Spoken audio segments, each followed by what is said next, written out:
मित्रांनो मी वचन देतो, विक्रांत विचारलेला एकही प्रश्न आमचं सरकार या ठिकाणी सोडल्याशिवाय राहणार नाही. राज्याचे मुख्यमंत्री देवेंद्र फडणवीस आहे आणि मी विक्रांतच्या पाठीशी भावासारखी उभे आहोत.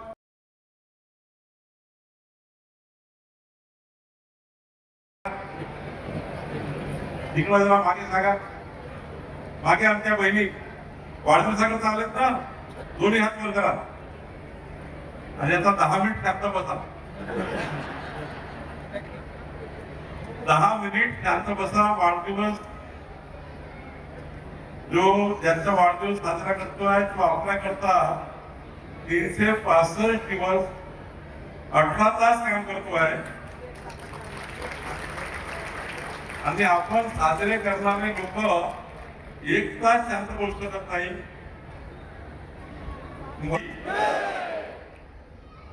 असं कसं होणार? या कार्यक्रमाला आलो तेव्हा ज्या पद्धतीचं विक्रांतवर काम करणारा हा जो आपला सर्व कार्यकर्ता नागरिक वर्ग आहे, हा पाऊल खऱ्या अर्थाने विक्रांतच्या कामाची पावती या ठिकाणी आपण आज या ठिकाणी देण्याचा प्रयत्न.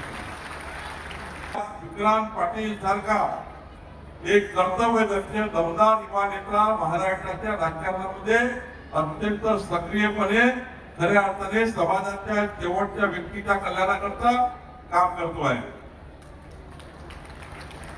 आज आपण अशा व्यक्तिमत्वाचा वाढदिवस साजरा करतोय की ज्यांनी आपल्या कर्तृत्वाने आणि समाजसेवेच्या ध्यासाने एका तरुणासाठी तरुण पिढीसाठी खऱ्या अर्थाने एक प्रेरणाचा दिन या ठिकाणी प्रज्वलित केला आहे.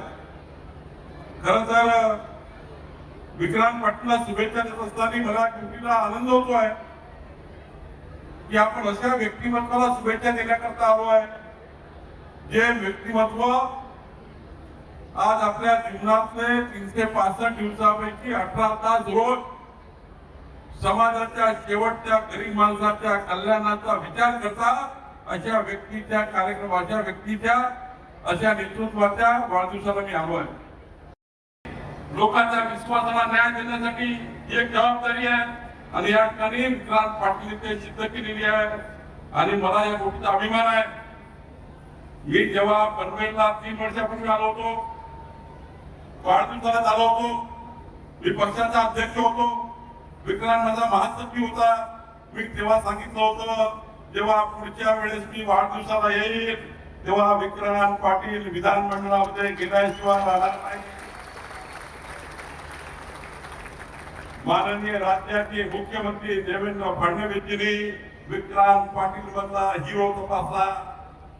विक्रांत पाटील सारखा त्या कार्यकर्त्याला एक हिरा कार्यकर्ता हातात घेतला आणि मला अभिमान आहे की राज्याचे मुख्यमंत्री देवेंद्र फडणवीसजींनी माझं म्हणणं ऐकलं, माझ्या म्हणण्यावर विश्वास केला आणि खऱ्या अर्थाने विक्रांत पाटील सारखा एक लोकनेता महाराष्ट्राच्या विधानमंडळामध्ये आज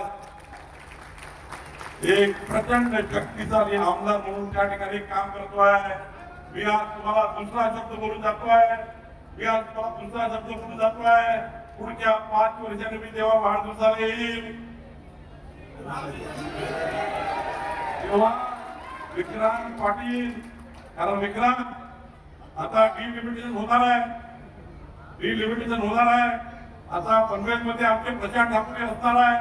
आमचे या ठिकाणी पनवेलचे अजून काहीतरी चांगले त्या ठिकाणी विधिमंडळाचे अनेक भाग होणार आहे. काळजी करू नका. नवीन डिलिमिटेशन मध्ये प्रशांत ठाकूरसाठी एरिया असणार आहे, पण विक्रांत पाटीलला लाल नाही, त्यांच्या दिशावर हिरवा विधानमंडळाचा जिल्हा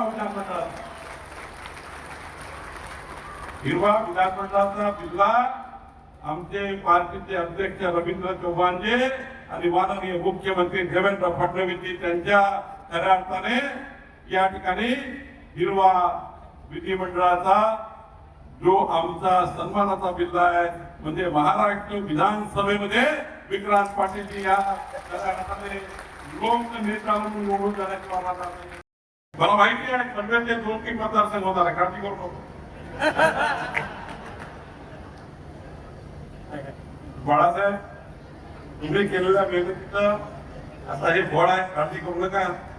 पण मला गोष्टीचा अभिमान आहे, आज विक्रांत पाटील महाराष्ट्राच्या विधानमंडळामध्ये मी आता 23 वर्षापासून विधिमंडळात आहे.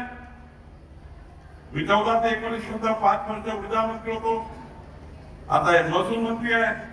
मी जेव्हा विधिमंडळात गेलो तेव्हा पहिले 5 वर्ष मला विधिमंडळाची गोल इमारत, मंत्रालयाची 7 मजल्याची इमारत, इथनं महाराष्ट्राच्या 14 कोटी जनतेचं झोपून उठल्यापासून झोपतपर्यंत मनुष्याच्या जीवाचं, मनुष्याच्या मालमत्तेचं रक्षण करण्याचं सरकार मला 5 वर्ष लागलं.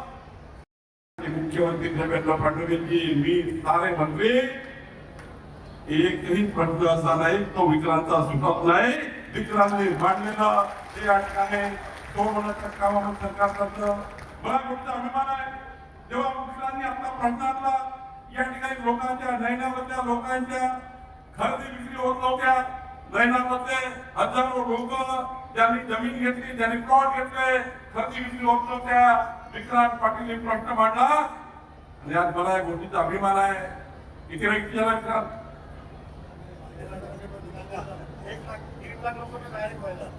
1.5 लाख लोकांना फायदा देणाऱ्या 13,000 लोकांच्या रहिती करून देण्याचं काम विक्रांत पाटील. बघा, एक आपला कार्यकर्ता पदावर गेला काय होत खारघरमध्ये अवजड वाहनाची दुर्घटना झाली, दुर्दैवी मृत्यू झाला. खरं तर त्यांचा परिवार आज त्यांनी उघडा पडला होता. त्यांची आई वडील, त्यांची पत्नी, त्या मुलाची मयक लोहारची कसं जीवन जगाचा प्रश्न होता. पण माननीय मुख्यमंत्र्याकडे विक्रांत केले, माझ्याकडे विक्रांत आले. मला या ठिकाणी विक्रांतनी माझ्या मागे लागून मंत्र्यांना बैठक करून घेतली. एक कार्यकर्ता, एक नेता जेव्हा तयार होतो, समाजाच्या शेवटच्या व्यक्तीच्या, त्या माझ्या भावनीचा असून पुष्णा करता त्यांनी विधिमंडळ दरावून टाकलं, मंत्र्यांना दरावून टाकलं आणि त्यांच्या परिवाराला 75 लाख रुपयाचा चेक मिळवून देण्याचं कार्य विक्रांत पाटील केलं. खऱ्या अर्थाने हेच खरा वाढदिवसाचं गिफ्ट आहे. माननीय मुख्यमंत्री, गृहमंत्री यांच्याकडे असतं जनतेच्या जीवाचं रक्षण करणे संविधानिक जबाबदारी सरकारची आहे. ती माननीय गृहमंत्री देवेंद्र फडणवीसकडे जे पोलीस असतात ते आपल्या जीवाचं रक्षण करतात आणि तुमच्या मालमत्तेचं रक्षण करण्याची जबाबदारी महसूल मंत्र्याकडे आहे. आणि मग महसूल मंत्र्यांनी कलेक्टरला सांगितलं आहे, आमच्या संपूर्ण प्रशासकीय टीमला सांगितलं आहे की विक्रांतनी जो प्रश्न रायगड जिल्ह्याचा, पनवेलचा या ठिकाणी आणला ते सारे प्रश्न सुटले पाहिजे. या 5 वर्षामध्ये एकही प्रश्न शिल्लक राहू नये. एकही प्रश्न या पनवेलचा शिल्लक राहू नये ही जबाबदारी मी या ठिकाणी विक्रांतवर दिली आहे. आमच्या जिल्हाधिकारी आणि टीम पूर्ण विक्रांतनी सांगितलेल्या प्रत्येक प्रश्नावर काम करतो आहे. विक्रांतला मी वचन देतो, विक्रांत विचारलेला एकही प्रश्न आमचं सरकार या ठिकाणी सोडल्याशिवाय राहणार नाही. राज्याचे मुख्यमंत्री देवेंद्र फडणवीस आहे आणि मी विक्रांतच्या पाठीची भावासारखी उभे आहोत. विक्रांतची गरज नाही, विक्रांतला मजबूत करणे आमची जबाबदारी आहे आणि विक्रांतने तुम्हाला मजबूत करणे त्याची जबाबदारी आहे. हे या ठिकाणी आम्ही आवर्जून सांगतो आणि पुन्हा वचन देतो.